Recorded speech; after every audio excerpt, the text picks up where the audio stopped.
Salut, j'espère que tu vas bien. Aujourd'hui, on se retrouve pour la réalisation de cette robe. Donc, j'ai partagé avec toi le patronage de celle-ci. Je l'ai confectionnée en beige et en noir, juste ici. Sans plus tarder, on va pouvoir passer au patronage. À l'écran, tu as toutes les dimensions qu'il te faudra si tu souhaites aussi réaliser cette robe. J'ai tracé en haut à gauche un angle droit, donc l'horizontale c'est ma ligne d'épaule et la verticale ce sera toutes mes hauteurs. Épaule poitrine, épaule taille, épaule bassin. Je vais me mettre des repères à toutes ces distances, hein. Là, je suis en train de prolonger ma ligne de bassin à la longueur totale voulue.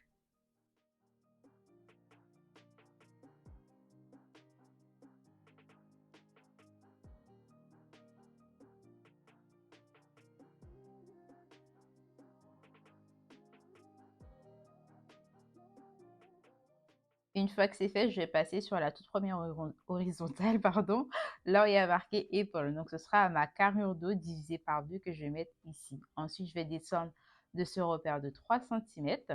Je vais me remettre sur la gauche et je vais faire une ouverture à 9 cm. Et je vais joindre mes deux points.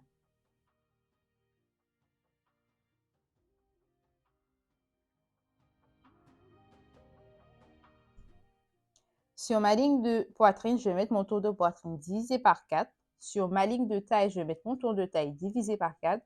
Et sur ma ligne de bassin, je vais mettre mon tour de bassin divisé par 4 que je n'ai pas encore tracé, que je vais tracer juste là. Pour former mon emmanchure, je vais remonter à partir de ma ligne de poitrine de 2 cm. Sur ma ligne d'épaule, je vais ressortir de 2 cm également. Et je vais venir joindre mes repères.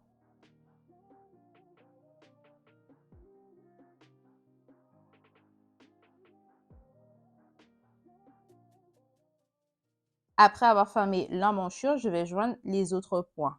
Donc, pour le bas de la robe, je vais aller tout droit comme ici, hein. Au niveau de la taille, il faudra faire une légère courbe pour que ce soit beaucoup plus joli.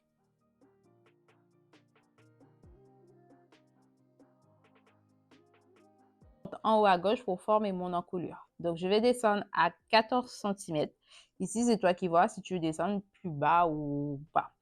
Ensuite, je vais prendre mon équerre, je vais me tracer une horizontale bien droite et une verticale bien droite. C'est pour avoir un angle droit. Et ensuite, je vais tracer une courbe pour avoir mon encolure de devant. Pour le dos, je vais descendre de 3 cm, comme ici. Je vais tracer une ligne puisque j'ai déjà la verticale, hein, et ensuite, j'aurai juste à tracer la courbe.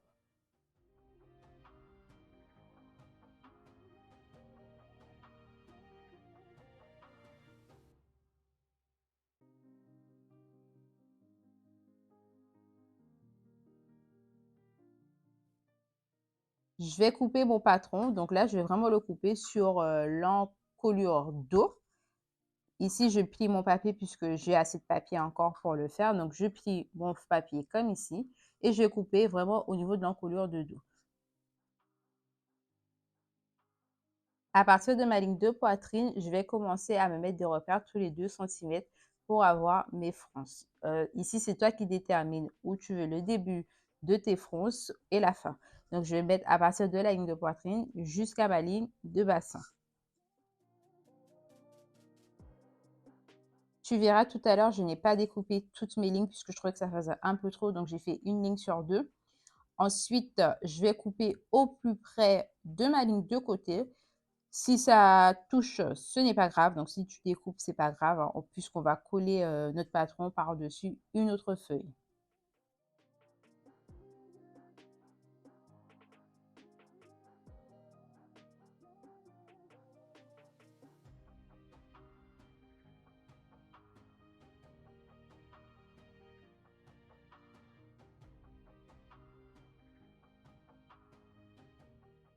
Sur cette nouvelle feuille, je vais coller le bas de mon patron. Une fois qu'il sera collé, je vais me mettre des repères. Donc ici, c'est toi qui vois si tu veux que ce soit vraiment écarté. Plus c'est écarté, plus tu auras des fronces, tu auras des plis. Moi, je me suis mis des repères à 4 cm. Donc, je me mets un repère à 4 cm. Ensuite, je colle le bas de mon patron. Bon, tu verras tout à l'heure dans la vidéo, mais je colle le bas du patron et je fais ça ainsi de suite. Un repère 4 cm, j'écarte et puis voilà.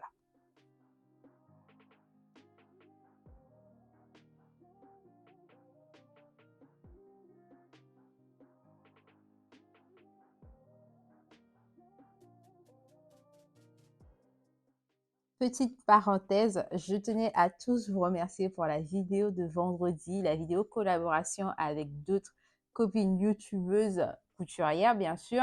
Merci énormément pour vos likes, pour vos commentaires.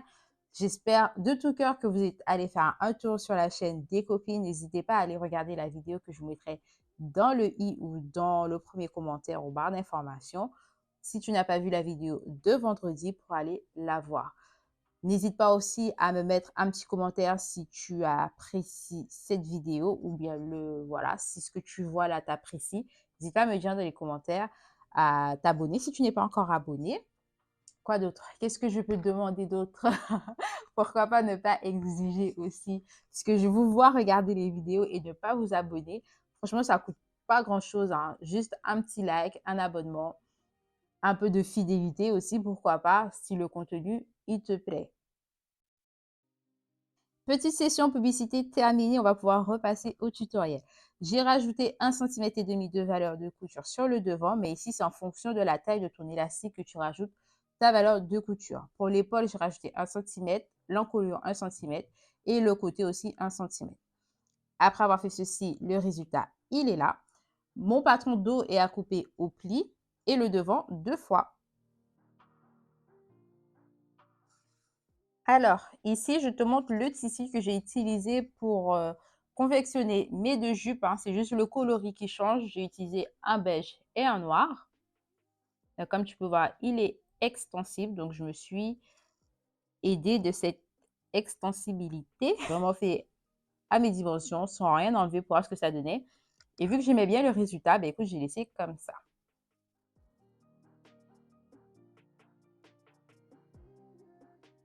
Donc là, je te montre la jupe beige finie, puisque je pensais que je filmais, mais en fait, je ne filmais pas du tout. Donc, je vais t'expliquer ce que j'ai fait.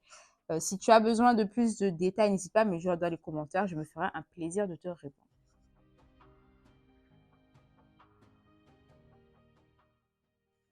J'ai mis mes deux pièces de devant endroit contre endroit sur le milieu devant. J'ai fait une première couture à 1,5 cm. Ici, vraiment, la couture, c'est en fonction de la largeur de ton élastique. Ensuite, j'ai pris ma surjeteuse et j'ai surjeté le bord, comme tu peux le voir. À partir de ma ligne de poitrine, je m'étais mise en repère, donc je vais ouvrir à partir de là. Donc, juste faire un petit cran à partir de la ligne de poitrine et au niveau de la ligne de bassin. C'est pour pouvoir passer mon élastique pour avoir l'entrée et la sortie. Je vais utiliser un retourne-biais pour insérer l'élastique.